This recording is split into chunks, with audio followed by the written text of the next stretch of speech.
Good evening, welcome to Cardiff City TV. Well, shooting opportunity. Oh, it's brilliant. Morrison, goal!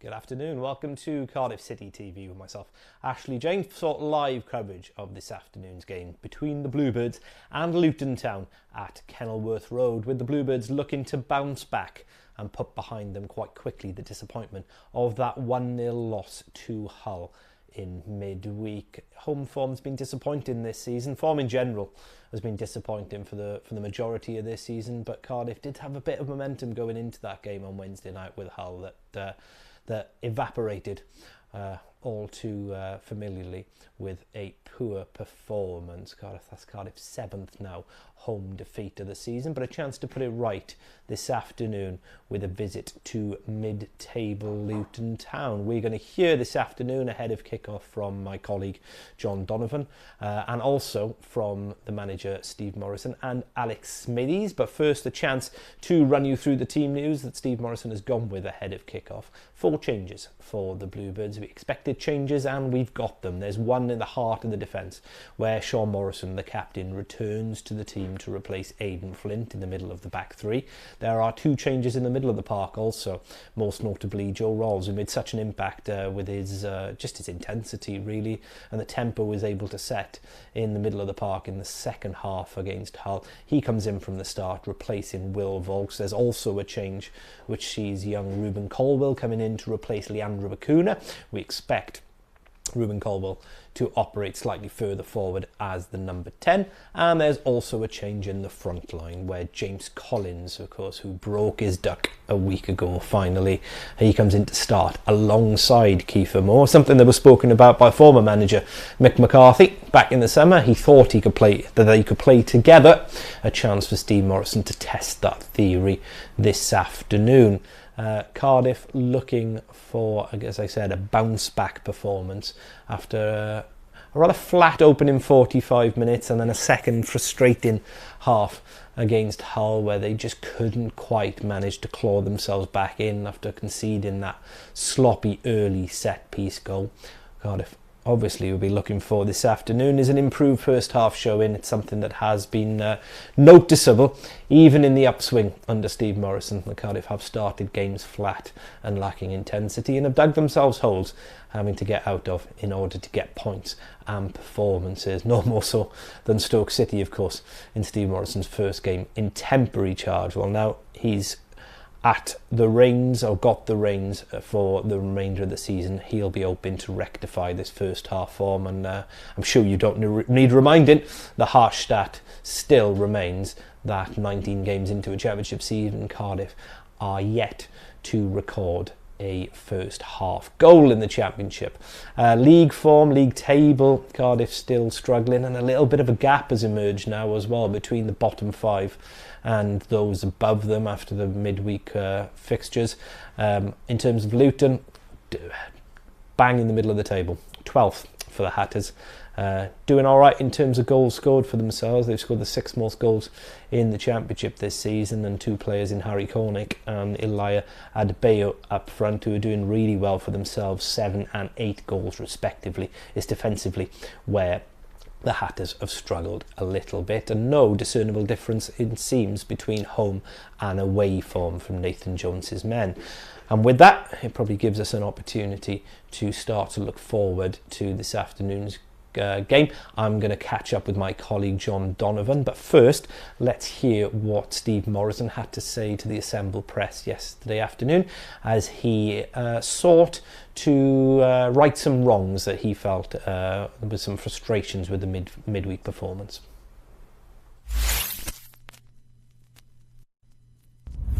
We want to have more possession than the other team, because ultimately if we do that, then we will get more shots on goal than the other team. We will limit them to less shots because we've got the football.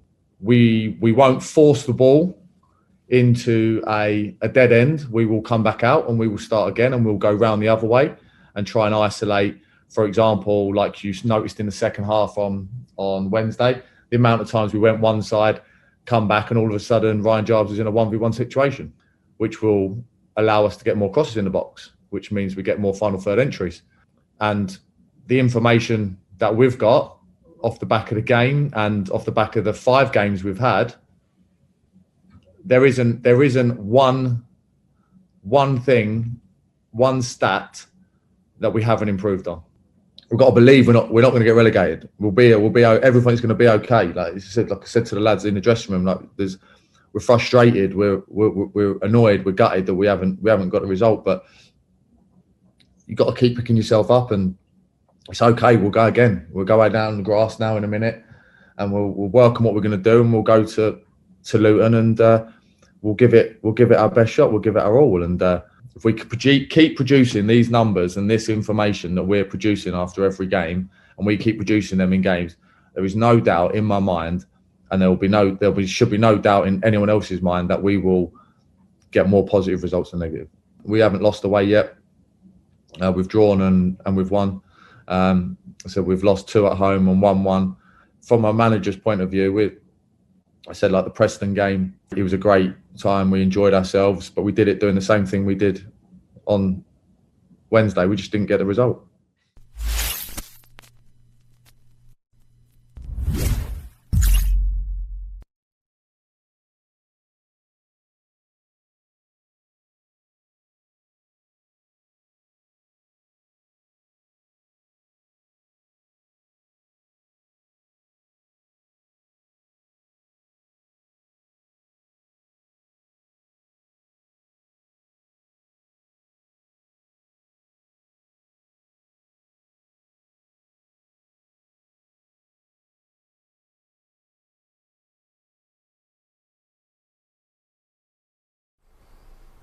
Cardiff manager Steve Morrison there talking ahead of this game with Luton this afternoon, and as I've said, trying to put some perceived wrongs that he felt about some criticism of the midweek performance right. He clearly felt that a lot of what he's been trying to implement in the early weeks were being taken on board by the players, and the frustration was obviously with the slight lack of execution there. But you know, his own words, it's going to take time, and I think he can see already that the players are starting to take on board those messages, and hopes that the fans will show some patience with regards to that. And hopefully I can bring in my colleague John Donovan here just to ask a couple of questions. Can you hear me, John? I can hear you, Ash. Can you hear me? It's very, very windy here. So yeah, noisy Championship grounds. It's something we didn't have to deal with for a couple of years, but I'm guessing you're glad to be amongst people again in the press box, and on a day afternoon like this, might keep you a little warm in the old rickety wooden stand at Kenilworth Road. Yeah, it is lovely to be here, Ash. It's a ground I haven't been to for many a year, since a Boxing Day game years ago. I didn't realise Luton was just south of Antarctica, but it is extraordinary today. But the pitch looks great. The Bluebirds fans are in fine fettle, fine voices. Steve Morrison actually warm. That's something you don't normally see from a first team manager, but it's something that he does. He still wants to be involved. So we're all set, and we're all looking forward to what will hopefully be another stirring Bluebirds away from home performance. We've just watched a little clip, John, from Steve Morrison's press conference yesterday, something that was branded by certain parts of the press as extraordinary. I think I'd choose another word. It would probably just be forthright, I think. I thought he laid out some very astute points and made some really smart observations about how the players are clearly already trying to take on board the instructions that he and his new coaching staff are giving to the squad. But it's going to take time, isn't it? This isn't something you can click your fingers and fix overnight, when this squad of players have been used to playing a very certain way for a very long time now. Ash, you and I spoke last week before the Preston game, and we spoke about growing pains. The fact that this isn't going to be an overnight, remedy, improvement. Cardiff are going to have to build on something. They're going to have to put a long-term plan in place, perhaps for the first time in quite some time. I liked Steve Morrison yesterday. I thought he was on the front foot. I thought he was forthright because he had the evidence to back it up. And I liked the fact he came in and was forearmed and forewarned. And certainly it wasn't a boring press conference. And, Neil Warnock's press conference were never boring. Neil Harris used to try and explain, and I thought he was a good communicator, but he used to go into minutiae detail, really, and maybe lose some people. I think Steve Morrison was fantastic. This is what I've done. This is how the team has improved. Journey, and I maintain what I said to you last week, Ash. My aim for this season, and I might be in the minority, I might be in the majority, I don't know. My aim for this season is to avoid relegation and put building blocks in place so that we've got a long-term plan for success moving forward. Yeah, because there is a sense, isn't there, that after the disappointment of that result in the week, Cardiff falling back to losing ways after that, back-to-back wins for the first time in a little while, that at least it might have cemented the idea in some people's mind that this isn't going to solve itself quite quickly. I think Cardiff are going to be in a relegation fight for probably the remainder of the season, and I think it might just, for certain fans' minds, even just solidify that notion a little. Absolutely, and I think whether it's Steve Morrison, and I like what Steve Morrison has done thus far, or whether it's someone else come the end of the season, I think Cardiff City fans, and Nathan Blake said this actually in front of me in the commentary box on Wednesday night, it's probably going to take a minimum of 2 transfer windows at the very least to change this squad. Of course, you've got the influx of the young players, the talented young players. I don't think they're going to be consistent enough 46-game season together, or whatever we have left now, a microcosm of a season. So January is going to be important, whether that's loan or free transfers. I completely understand that post-COVID there's not a lot of money to spend, and there's still some high wage earners on the books. But I think it is going to take patience. At the moment, I like what Steve Morrison's doing. So if he were to get the job beyond this season, fantastic. But let's give him some time. Let's give him a couple of transfer windows to mould a squad he wants. And I say that I think quite a City fans, and Ash, you and I are included among them, have to be patient. We have to realise that there's a lot in this squad. But as Steve Morrison said, jobs they used to be the test, and time will tell. But we need to view this as a long-term project. So let's look at the team this afternoon then. And I think already Steve Morrison this afternoon deserves some credit, because he's quite clearly in his starting lineup looked to arrest some of the limitations that he saw from the performance in midweek. Back comes hopefully to operate as that 10, maybe a more an out-and-out threat with James Collins, maybe trying to just pounce on the momentum that James Collins might have in his wings after that goal a week ago. And the captain comes back into the back line, and me and you were on camera, so we have to talk about Joe Rolls. It's the law, and if ever we need it laid bare before us how important Joe Rolls is to a Cardiff City team, it was midweek in a microcosm, wasn't it?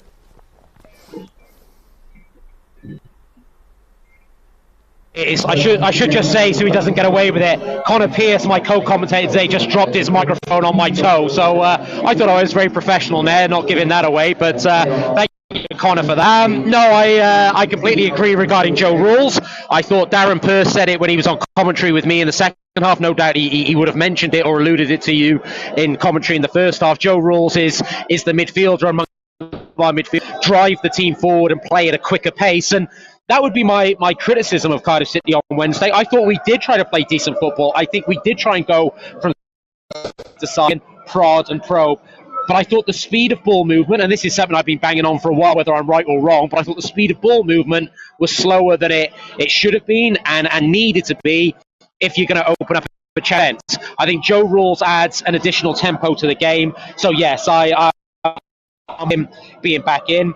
I still think, Ash, and you and me talk about this at length, we have an issue with having good centre-halves defensively, but in this system, this modern-day system, and Darren Pearce crystallised it on the weekend, centre-halves who need to be comfortable stepping forward with the ball. Curtis Nelson tried admirably on Wednesday, and you made the point to me after the game, Ash. He's playing all right, so that's even more a point in his favour.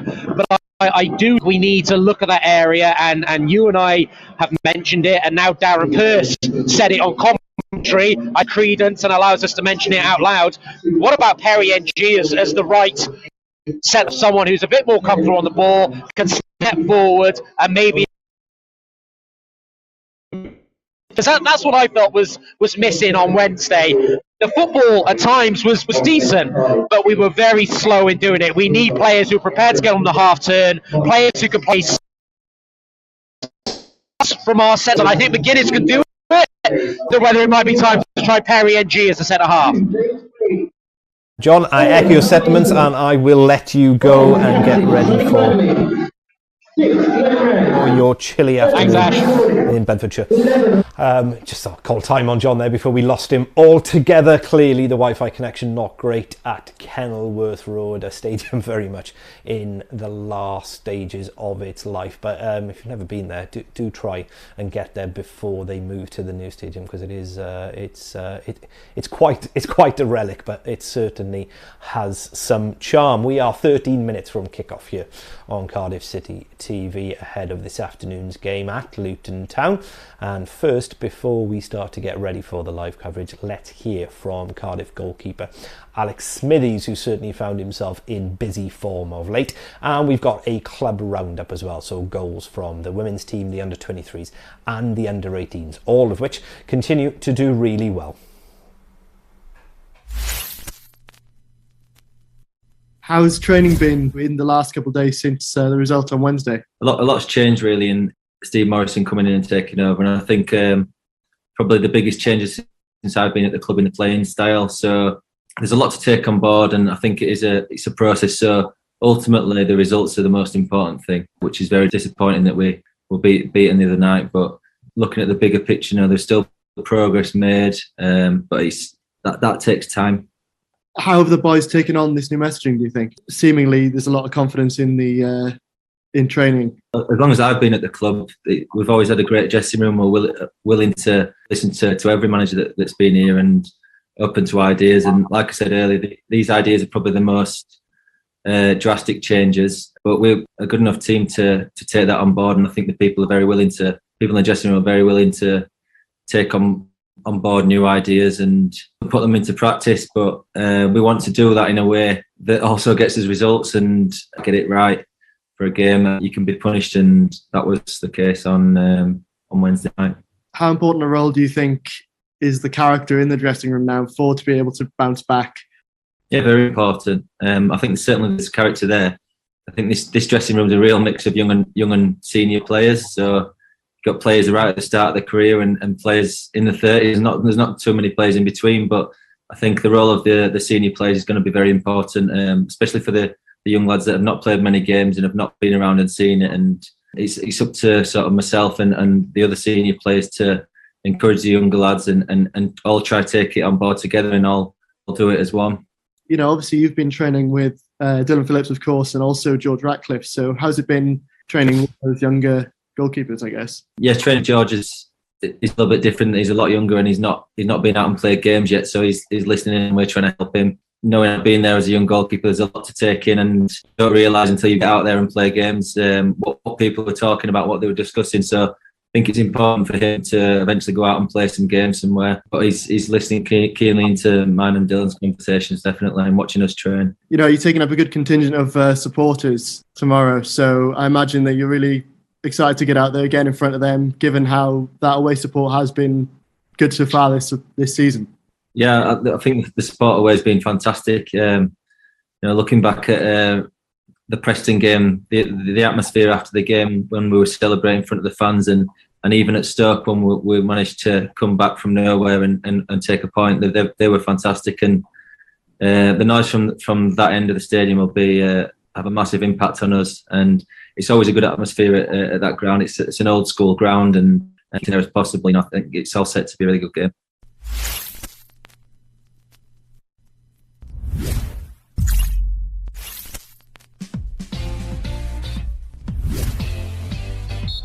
Cardiff City's under-23s continued the miraculous 100% start to the season on Tuesday the 23rd of November with a 3-1 victory at QPR. Goals from James Kroll, James Connolly and an own goal for City. Next up, Colchester United on Tuesday the 30th of November, live on Cardiff City TV. Cardiff City's under-18s also put the hoops to the sword with a 4-0 victory on Saturday the 20th of November.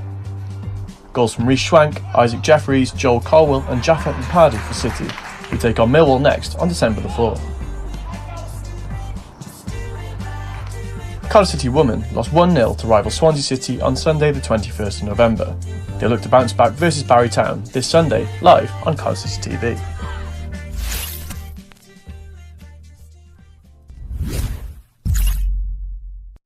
Top 5 in association with the Big Yellow Self-Storage Company. Comes in. Will Fulks on the volley! 2-0!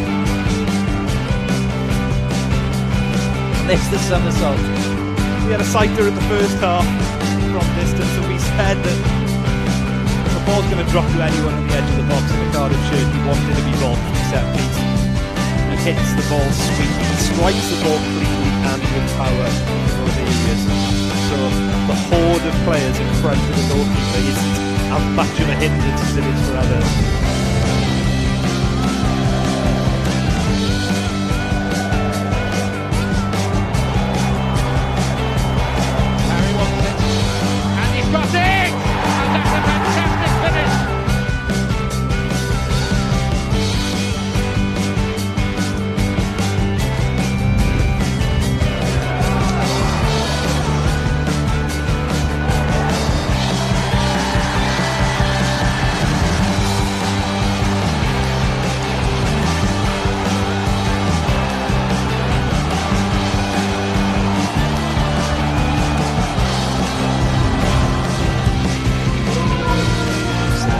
Morrison wants it towards Heathmore, comes back to Morrison, ball goes to ground, referee not interested, to clear, a bit better up,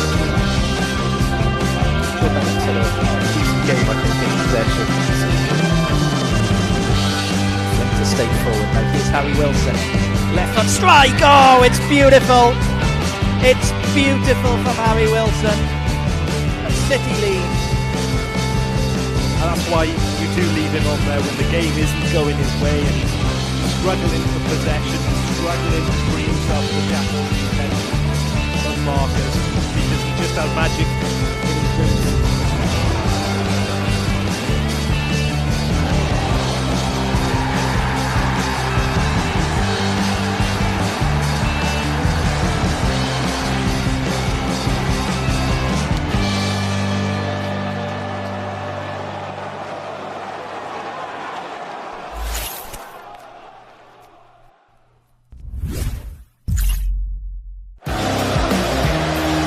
Good evening, welcome to Cardiff City TV.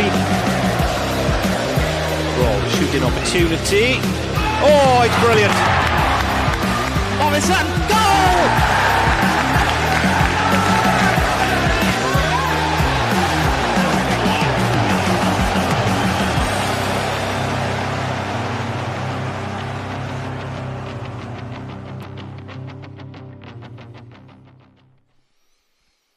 Good afternoon, welcome to Cardiff City TV. As the Bluebirds visit Kenilworth Road in Luton for a rather must-win game for both sides, seemingly. The Bluebirds looking to shake off the disappointment of that defeat at home to Hull midweek. For Luton, an upswing in form in October has led to 3 games without a win now here in November and 3 games without a goal as well. Something that Nathan Jones's team will obviously be looking to put right this afternoon. There are changes for the Bluebirds, and we will run you through the teams in due course. But for Cardiff, this is a ground that has seen drama over the years. You might have seen in our pre-match build-up there 2 stunning goals from Jason Kumas back in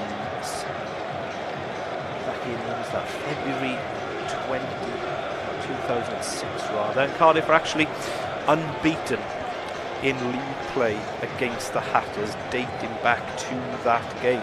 Just the sole defeat blemish on the CV, that 3-0 defeat in the League Cup on home soil back in August 2019. They come into the game on the back of 4 straight championship wins over the Hatters. And they've won on their last 2 visits to this ground. Harry Wilson and Will Volks on the score sheet in a 2-0 defeat last season. Lee Tomlin for the only goal of a 1-0 win back in February 2020. For the Bluebirds, there's been a lot put right in a relatively short space of time.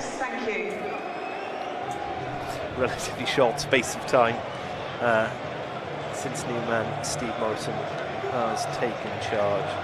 The second half, or rather the first half, against Hull in the midweek was a backward step of sorts. Cardiff still look to adjust to this new style of play, trying to be more progressive, trying to be a bit more adventurous in terms of possession and ball dominance. And it will take time, as the manager alluded to in the week. In the immediate term, what Steve Morrison will be looking to put right the poor opening 45 minutes to games that are holding the Bluebirds back at the moment, still nursing this terrible statistic that they're yet to score a championship first half goal all season long. Also continue to dig themselves into deficits. For Luton, there are changes. Simon Sluga returns to goal, the Croatian club record signing from a few years ago. Amari Bell returns to the starting lineup at left back also.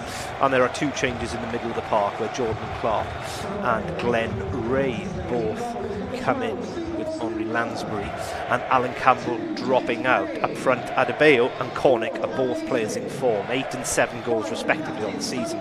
The team haven't scored in 3. For the Bluebirds, 4 changes for Steve Morrison. Back comes club captain Sean Morrison into the heart of the back 3, and there's a start for Joe Rolls in the middle of the park after his cameo to great effect in midweek, coming off the bench at half-time. There's changes in the front line as well, where Ruben Colwell looks like he's going to start as a number 10, and James Collins, former Luton player of course, will start alongside Kiefer Moore in a 2-pronged attack. James Collins, in his first season with Cardiff, finally broke his club duck last season. He scored 72 goals for the Hatters in 183 games with the Bedfordshire club.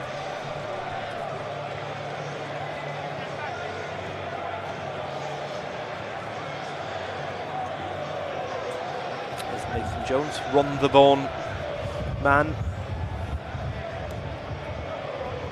leading the team off the pitch. The man who leads them on it, Sonny Bradley, there.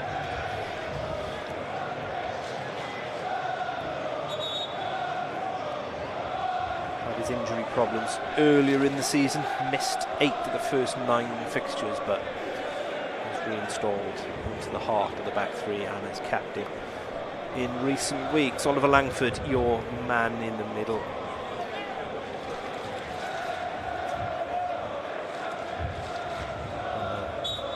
Windy, blustery afternoon, as you can see here in Kenilworth Road. Cardiff team and Luton mark the pre-match respect in their own way. You can also notice corner flag there, but also the referee at Oliver Langford's boots in particular. It is Rainbow Lacings Month in the Football League.